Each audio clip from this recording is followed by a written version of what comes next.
অনেকেই প্রশ্ন করে থাকেন যে বয়স বাড়ার সাথে সাথেই কি অসুস্থতা আসবে? জি ভাই, বয়স বাড়ার সাথে সাথে অসুস্থতা আসবে, বাট অসুস্থ থাকবেন কি না এটা আপনার সিদ্ধান্ত, আপনার চয়েস।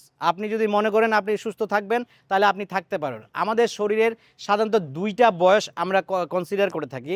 একটা হচ্ছে যে আপনার মায়ের পেট থেকে জন্মগ্রহণ করার পরে আজকের দিন পর্যন্ত আপনার বয়স কত, সেটাকে আমরা বলি ক্রনোলজিক্যাল বয়স। আরেকটা হচ্ছে বায়োলজিক্যাল বয়স, অর্থাৎ আপনার বডি পার্টসের যেই এই বয়স, সেটাকে আমরা বায়োলজিক্যাল বলি বা মেটাবলিক এজ বলি। তো সেই ক্ষেত্রে আপনি বয়স বাড়ছে, আপনার ক্রনোলজিক্যাল বয়স বাড়ছে, কিন্তু আপনি আপনার বায়োলজিক্যাল বয়সকে আপনি কমিয়ে রাখতে পারেন প্রপার মেনটেন্যান্সের মাধ্যমে। আমাদের শরীর হচ্ছে ঠিক গাড়ির মতন।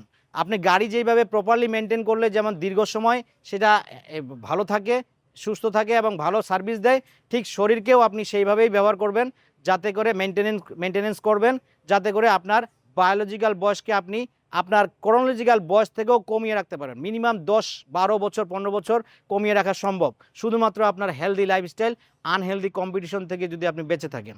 তো সেই ক্ষেত্রে বয়স যেটা আমরা বলি যে 30 বছরের পর থেকে ডিক্লাইন মোডে যায়, তখন থেকে আপনি আসলে এটার বিপরীতে কাজ করবেন, যাতে করে আপনি সুস্থ আরও বেশি বায়োলজিক্যাল বয়সটাকে আপনি ধরে রাখতে পারেন অথবা কমিয়ে রাখতে পারেন। যদি আপনি ধরে রাখতে না চান তাহলে কিন্তু ধীরে ধীরে আপনি স্রোতের তালে তালে আপনি হারিয়ে যাবেন, আপনার সুস্থতা হারিয়ে যাবে। আর আরেকটা জিনিস মনে রাখতে হবে, আমাদের চিন্তা ভাবনা, আমাদের অনেক অসুস্থ চিন্তা ভাবনাকে আমরা এখন সুস্থ চিন্তা ভাবনায় পরিণত করেছি। যেমন আমার ডায়াবেটিস, এই বয়সে ডায়াবেটিস হবেই, আমার হার্টের অসুখ হবেই। এগুলি হচ্ছে অসুস্থ চিন্তাকে আমরা সুস্থ চিন্তায় পরিণত করছি, স্বাভাবিক চিন্তায়।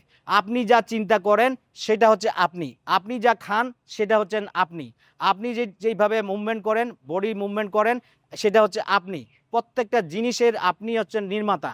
তো আপনি যদি এগুলিকে ঠিক করেন, আপনার চিন্তা, আপনার বডি মুভমেন্ট, আপনার খাওয়া দাওয়া, আপনার ঘুম, আপনি আপনাকে নতুন রূপে দেখতে পাবেন, আপনার বায়োলজিক্যাল বয়সকে কমিয়ে ফেলতে পারবেন অথবা যেখানে আছেন সেখানেই ধরে রাখতে পারবেন।